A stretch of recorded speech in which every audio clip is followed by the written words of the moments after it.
Hello, friends. Welcome to Akul Mac Live. My name is Chandrakant. Today, we will discuss about something which might be affecting some of us, and that is the credit card bills. And this is happening because of the economy not doing too well during pandemic, and the small scale industry is specifically hit by this cash flow issue, and some of us may be missing out the bill cycle simply because we don't have cash to pay. And because of this issue, the some of us are also getting these unwarranted calls from the credit card companies, and also unpleasant visits and conversation happening with the representative of these credit card companies. So today's discussion is about what are the legal remedies available to us to protect ourselves, and how do we get out of this debt trap. So we will start our discussion, but before that, there is a giveaway in our program today. We will learn more about it in a bit. Akul Mac works with many SMEs and startups world over, helping them in not only building their sales and marketing teams, but also help them in improving their success rate. As you can see, we have summarized our years of knowledge into these easy to follow steps, which can be used by any smart leader to promote their group or a company. In order to encourage people to take the right step at the right time, we have used this proprietary graph in our corporate memorabilia so that the knowledge can be accessed by whoever, whenever, wherever it is needed. You can become eligible to get one of these beautiful gifts delivered to your doorstep for free. All you need to do is to subscribe our channel and smash that like button. Also, please watch this entire video and provide your valuable comments, suggestions, or you could also share your experiences. Person with the best comment and interaction would be chosen to become a free recipient of one of these displayed items here. In addition, we would invite you to Akul Mac Live to participate in our show as a distinguished panelist. What are you waiting for, friends? Go for it. Now, let's get back to our discussion. Friends, let me introduce our guest today. He is joining us from Ahmedabad. His name is Mr. Jeet Bhatt, and he is a practicing lawyer at the Ahmedabad High Court. Welcome to the show, Jeet. Thank you very much, Chandrakant, for having me on this show. And looking forward for this discussion today. Absolutely, Jeet. In fact, what we want to discuss is about the credit card problems that people might be facing because of the cash flow issues. They might have missed paying their credit card bills. And some of us may be having an issue directly with no money at all. So they are unable to pay the credit card bill. So I think that is where we are today with regard to economy. And from the legal standpoint, your inputs would be very, very valuable for our viewers. Yes, Chandrakant, in today's situation, yes, people are suffering financial crisis. But basically, to just brief you about what this credit card is, actually, it's just a plastic card, right? We use it for day-to-day purpose, and we use it for a lot of online as well as offline purchases. And it has become a part of a cash-free society. So undoubtedly, it's a very, very important service that the banks are providing today. But basically, it's a plastic card which gives a free credit during which no interest or financial charges are imposed. So this is what basic in layman definition what a credit card is. And there are two types of credit cards. One is a general purpose, which is issued by like Visa and MasterCard. And the other type is a private label card, like what we find sometimes in stores like Big Bazaar and West Side, Pantaloons, etc. They have their own plastic cards which they give, where they generate points on every purchase, and we can have discounts.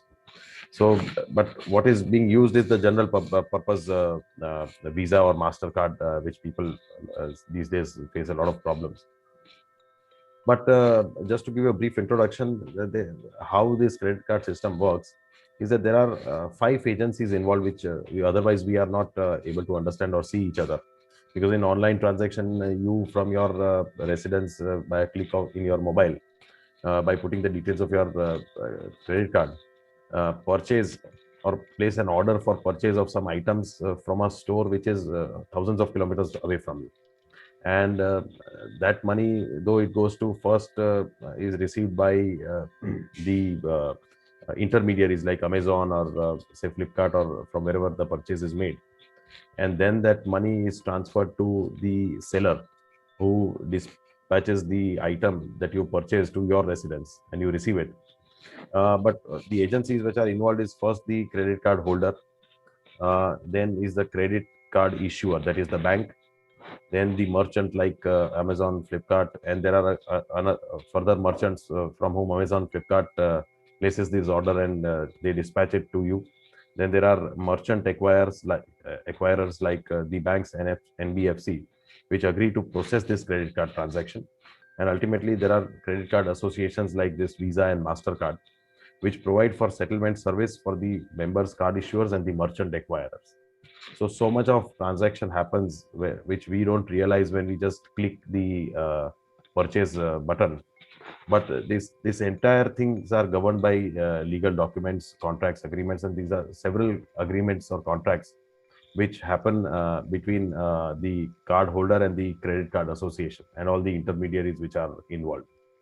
So once the purchase order is made, the amount is already sent, but you have not paid. So you have to pay it in your billing cycle, which the bank gives for 30 days or 45 days. But the transactions have already happened, the money has already reached, and you have already purchased, the item is also received by you. So basically, these type of dues are termed as personal loans by the bank. And for personal loans, the interest rates are very high if there is a default. And what these banks charge an interest rate is of 3% to 4% per month on delayed payment of credit cards. So the interest rate per annum would be around 40 to 44%, which is extremely high with regards to other loans when we avail other financial loans.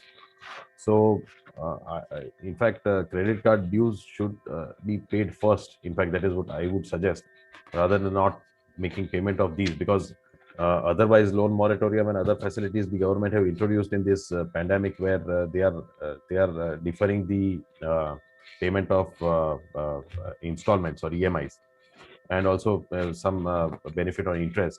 But with respect to credit card dues, there is no such benefit which is given. And banks also once or twice they waive the interest and late fee charges, but that also if the entire payment is made at once. Otherwise, the banks also keep on charging this heavy interest, and it gets on accumulated. And what happens is the banks also put these dues on CIBIL. So that is Credit Information Bureau of India Limited, through that database. And therefore, the credit score of the person also reduces, so he can have problems in future in getting loans. Also, the customers can be blacklisted or blacklisted in that database, which will be reflected in all the banks. So, but that, of course, when the dues are not paid for around, say, 6 months or 1 year.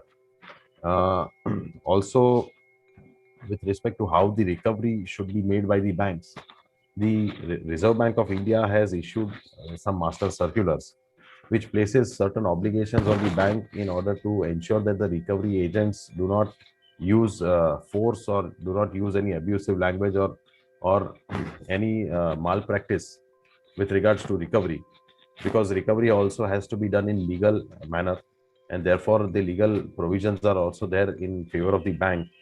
And there is an act of 2007, which is known as the Payment and Settlement Systems Act 2007, which has an provision for settlement of disputes. So in this case, if there is if the bank has the facility of auto payment at the end of month, and that has been activated by the customer, and on that day of payment, if the funds are insufficient in the bank and the payment is not done, then the bank is entitled to initiate proceedings under the Payment and Settlement Systems Act of 2007. And these proceedings are similar to the proceedings of Negotiable Instrument Act for the check bounce cases, what is also known as check bounce cases, where the check is returned due to insufficiency of fund. The only requirement is that the bank initially has to issue a notice demanding the amount within 30 days from the return of the amount. And if within 15 days, if the customer is unable to pay the entire amount, then the bank is entitled to initiate proceedings, and these proceedings are criminal in nature. The offense, it is an offense, and the punishment is maximum prescribed under the act is of 2 years, and also twice the amount of fine which has been dishonored by the customer. So this system is in place. Also, there is a provision which prescribes that there is a presumption in favor of the bank that if the amount has been raised by the bank and if it has not been paid, then the amount was due to the bank. So you cannot even put a defense that I am not entitled to pay this amount. There is a presumption. Unless the bank has falsely charged, or if there is a dispute with the merchant, then certainly you can take that defense. But if you've received the goods and you've taken the credit from the bank, then you would be entitled to pay, and it's an offense. So it would not be advisable not to pay the amount. Only thing is you can settle with the bank, and sometimes they offer some settlement schemes where they waive interest and penal charges, but mostly they charge the entire amount which is due. So this is how the system is in place. Also, the banks are entitled to file recovery suits, summary suits for claim of their amount, and if you've used it, then there is a very little defense that you can put in law, unless there has been unauthorized transfer, or there has been a fraud where you are not responsible. That is also important, because there are master circulars framed by the RBI, which says that if you have not defaulted, or if you have not been negligent, and there has been a fraud, then you would not be entitled. The customer would not be entitled. But the also a condition is that you have to immediately inform the bank. If you do not inform the bank immediately, and if you wait for 4 to 5 days, then that liability which is upon the bank will be shifted on you. So that also the customers have to be very careful. Jay, thank you very much So for this is the legal mechanism prescribed. So I would not advise. Yes, thank you. So for explaining this in greater detail. However, I have few questions. I will come one by one. One of the question is that the consumer faces is the representative of the banks. They come and they bully the customers. So if that situation happens, what is the remedy available for the consumer of the credit card to protect themselves from this bully, that the people who are not aware of the law, they come and bully these people? Yes, so there are RBI circulars, as I said, which provide for fair practice code for credit card operations, which has been framed by the RBI in 2016. So there, the the responsibility is on the bank to ensure that no such bully or abuse or foul language is used, or any coercive methods are used by recovery agents. The recovery agents are also representative of the bank. So in case if such incidents happen, the customers can complain to the bank or the banking ombudsman, and certain necessary actions can be taken against the recovery staff as well as against the bank. So certainly those complaints can be made to the bank itself, and the bank will also take care.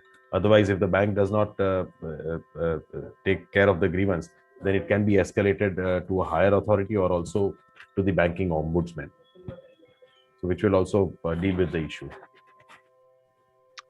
But banks are not entitled to use any coercive method. That is for sure. That is what is laid down by the RBI. Fair enough. So I think that's a good information for the viewers. The second question that I have is, as you have already explained, that the best thing to do is to go back to the bank and negotiate, and tell them your cash crunch that you may be facing right now, and negotiate some sort of a moratorium directly from the bank. However, there could be some instance where people have totally gone bankrupt. They have no cash left. In fact, no properties, everything lost basically. Whatever they had has been invested, and suffered major losses in business, and they will not have money to repay the credit card bills. So in such situation, what is the remedy for them? Yes. So first, as you said, that they can approach the banks. The banks also sometimes the banks do provide for EMI facility. They can convert it into a monthly installment, but then the interest rates are very high. But if a person has no money and no property to pay and has become insolvent, then the last option for him would be to approach the NCLT, National Company Law Tribunal, under the Indian Insolvency and Bankruptcy Code of 2016, and for the proceedings of being declared as insolvent. So then all his debts can be wiped off, and if he has any property, that can be sold, and the amount can be distributed amongst the creditors. Okay, so I think that is one solution, that in case you have no source of income and you don't have anything left with you to repay your debt, you can actually declare yourself bankrupt, and then the bank will not harass you, I think, because you have nothing anyway to recover. So I think that is one That solution. should be the last option. Yes, if there's nothing left. Yes. I think you have given a lot of good information for the viewers. I'm sure there may be issues like this which may be cropping up today, when now the second lockdown is overlooking us. It's just hanging over many of us, at least in India. It has already happened in Europe. They are already under lockdown for a couple of months, which is the second lockdown. So when the second wave is now hitting us, I think we are staring at economic meltdown, and I think this information that you have given us is going to help our viewers to plan things out. Jeet, thank you very much for finding time and discussing this very, very critical subject from legal standpoint. We will catch up again in the next legal matters. Until then, I like to say goodbye to you. Thank you, Chandrakant, for having me. It's my pleasure.